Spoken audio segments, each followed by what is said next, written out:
I just realized I'm wearing a white shirt on a white background. Very smart, Zach.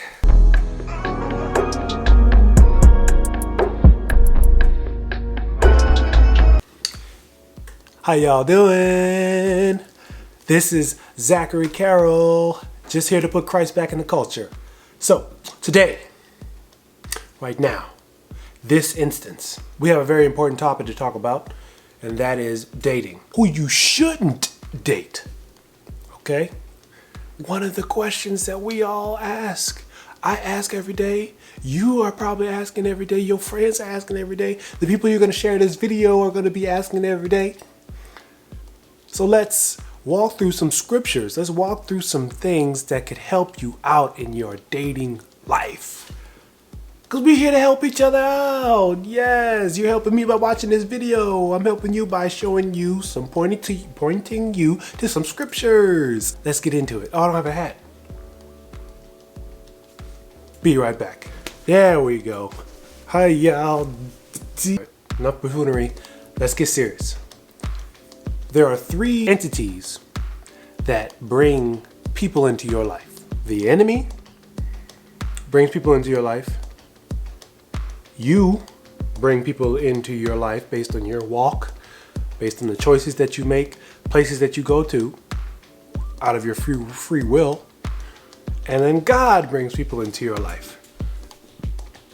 So I'd imagine that we all want to date somebody that God has brought into our life.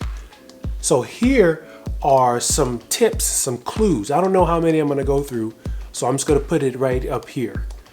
Okay? Because I'm going to probably say a whole bunch, but then not all of them are going to make it to the end of the video. All of these are just clues, okay? These are clues that you should look out for, clues that you should watch for. No man is going to be perfect when you first meet him. His heart should be open to moving towards these areas.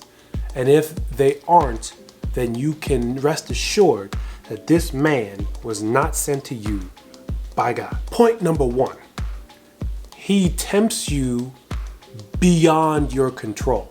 Temptation is real, temptation is going to come. But God does not tempt you beyond your control. He does not tempt you to the point of falling. 1 Corinthians 10:13. No temptation has overtaken you except what is common to all mankind, and God is faithful. He will not let you be tempted beyond what you can bear. But when you are tempted, he will also provide a way out so that you can endure it. So if you've met this young gentleman, okay, and he's fine, he's got it all, he's got the looks, he's got the swag, he knows what to say and everything, and you know, y'all have chemistry, y'all are vibing, y'all are doing everything. He's always asking you to Netflix and chill, or he's always asking you over to his house, or he's always wanted to take you to the club to drink too much.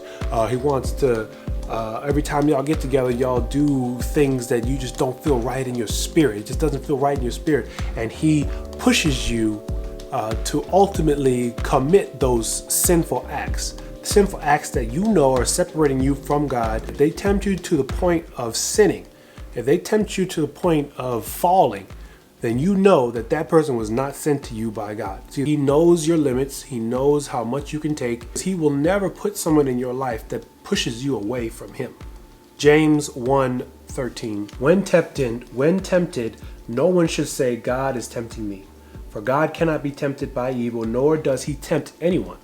But each person is tempted when they are dragged away by their own evil desire and enticed. Then after desire has conceived, it gives birth to sin, and sin, when it is full grown, gives birth to death. It's okay to be sexually attracted to someone you're dating. If this person affects you to the point where you are walking away from God and you're walking away from Christ based on your actions, then you can know that's a surefire way to know he was not sent by God. Point number two, he is ashamed of you.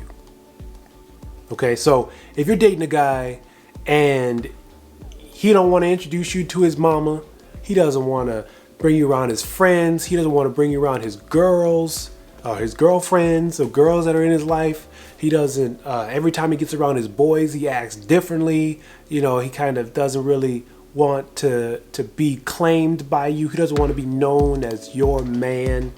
It's because of shame. He's ashamed of you. He's ashamed of you. And if that's the case, there is a very clear sign that he was not brought to you by God.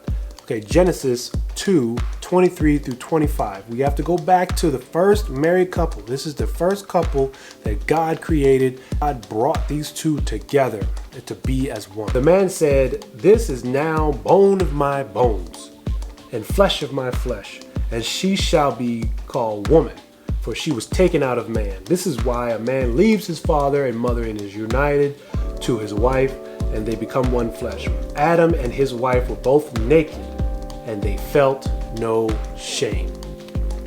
So shame is a tool of the enemy to promote separation. Shame is not something born of God. God does not bring someone into your life that when you are dating, when you are pursuing and building a relationship, they are ashamed. Point number 3, he is not suitable for you. When God created Adam and gave him purpose and gave him something to do, gave him a job and everything like that, then he saw that he was alone and that it wasn't good. I will make him a helper suitable for him. So then God created all the animals, but they weren't suitable for him. So God took a rib from Adam and made Eve, and she was a suitable helper. So by that, in the dating life, you can apply that by, if you guys want the same, you have the same core values. You want the same things out of life. Okay, if you want to get married, he's going to want to get married. If you want to have kids, he's going to want to have kids.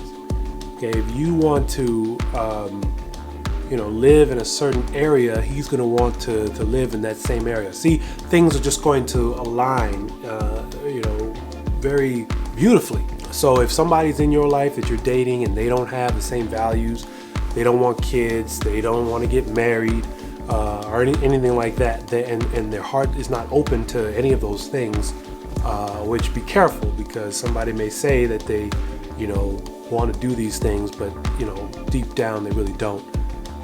Then he was not sent to you by God. Again, no one's going to be perfect. It's all about the heart posture. It's all about, how does someone seem, and what's really important to them. Because if a guy really loves you, he's going to follow suit. He's going to fall in line in exactly what makes you happy. And if you are made happy by following Christ and exhibiting Christ and acknowledging Christ and God in all your ways and following the path of Christ, he will definitely fall in line, because you never know, maybe you were sent to him by God. Until next time, y'all be cool. If you haven't already, go ahead and hit that subscribe button over here. I think I'm pointing to the right one over here.